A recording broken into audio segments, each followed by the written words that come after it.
Welcome to the Rim Break Rodeo. We hope this video helps. In this video, I will explain how to make quinoa taste better.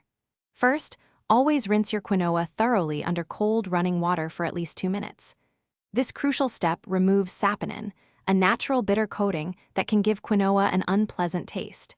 Use a fine mesh sieve to ensure no tiny grains escape.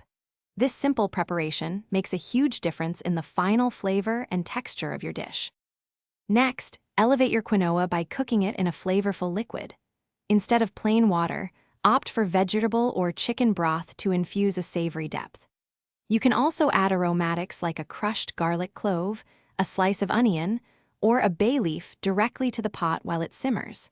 Remember to use a 2-to-1 ratio of liquid to quinoa for perfectly fluffy results every time. Once your quinoa is cooked, it's time for some delicious post-cooking enhancements. Season it generously with salt and freshly ground black pepper, and a bright squeeze of fresh lemon juice can really awaken the flavors. For an extra layer of freshness, stir in some chopped fresh herbs like parsley, cilantro, or dill. You can also mix in roasted vegetables or toasted nuts for delightful texture and taste. Finally, enjoy your delicious quinoa in countless ways.